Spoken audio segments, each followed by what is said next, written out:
নমস্কার বন্ধুরা, আমি শর্মিষ্ঠা কিচেনে সবাইকে স্বাগত। আজকে আমি আপনাদের সঙ্গে একটা দারুণ স্বাদের রেসিপি শেয়ার করব, চিলি পনির। চলুন দেখে নিই কীভাবে বানাই। এখানে আমি 200 গ্রাম পনির নিয়ে নিয়েছি। পনিরটাকে আমি ম্যারিনেট করে নেব।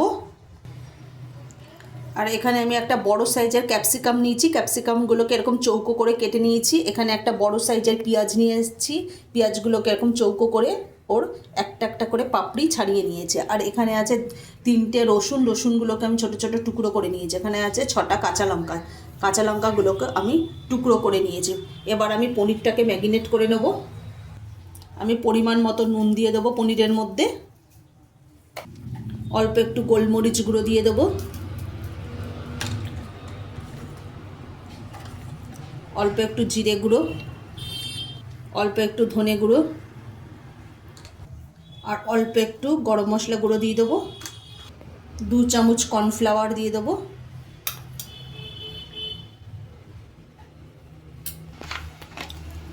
আমি সমস্ত উপকরণগুলো পনিরের মধ্যে হাত দিয়ে আমি মেখে নেব। আমি হালকা হাতে এটাকে মেখে নেব, বেশি চেপে চেপে মাখবো না। আমার পনিরগুলো ম্যারিনেট করা হয়ে গেছে। এখানে আমি পনিরটা ম্যারিনেট করার সময় আমি কোনো জল ব্যবহার করিনি। আমি ইন্ডাকশানের মধ্যে আমি কড়াই বসিয়ে দিয়েছি। কড়াইয়ের মধ্যে আমি সাদা রিফাইন তেল দিয়ে দিয়েছি। তেলটাকে এবার আমি গরম করে নেব। তেলটা গরম হয়ে গেছে। আমি একটা একটা করে পনির দিয়ে দেবো, একবারে সবগুলো দেব না। প্রথমবারের পনিরগুলো আমার ভাজা হয়ে গেছে।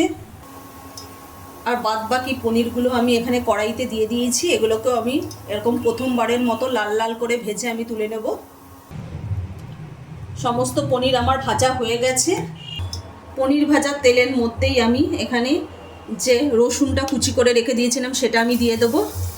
রসুনটাকে আমি ভালো করে ভেজে নেব। আমার রসুনটা ভালো করে ভাজা হয়ে গেছে। এবার আমি পেঁয়াজ আর ক্যাপসিকামটা আমি দিয়ে ভালো করে ভেজে নেব। আর কাঁচা লঙ্কাটাও আমি দিয়ে দেবো। ভালো করে দিয়ে এবার ভালো করে আমি ভেজে নেব। আমি পরিমাণ মতো নুন দিয়ে দেবো। এখানে আমার পেঁয়াজ, ক্যাপসিকাম, কাঁচা লঙ্কা, রসুন কুচিটা সমস্ত কিছু ভালো করে ভাজা হয়ে গেছে। এখানে আমি 2 চামচ টমেটো সস নিচ্ছি, সেটা আমি দিয়ে দেবো।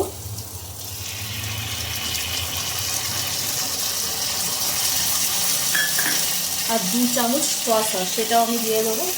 এবার আমি ভালো করে নাড়িয়ে নেব। এখানে আমি 1 চামচ কর্নফ্লাওয়ার গুঁড়ো রেখে দিয়েছিলাম, সেটা আমি দিয়ে দেবো বাটি। আমি এর মধ্যে একটু জল দিয়ে আবার দিয়ে দেবো। আমি অল্প একটু জল দিয়ে দেবো। ক্যাপসিকাম আর পেঁয়াজটা ভালোভাবে সেদ্ধ হওয়ার জন্য আমি একটু জল দিয়ে দিলাম অল্প পরিমাণে।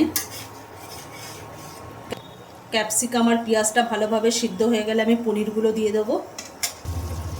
ক্যাপসিকাম আর পেঁয়াজটা ভালোভাবে সেদ্ধ হয়ে গেছে। এবার আমি পনিরটা যে ভেজে রেখে দিয়েছিলাম সেটা আমি দিয়ে দেবো।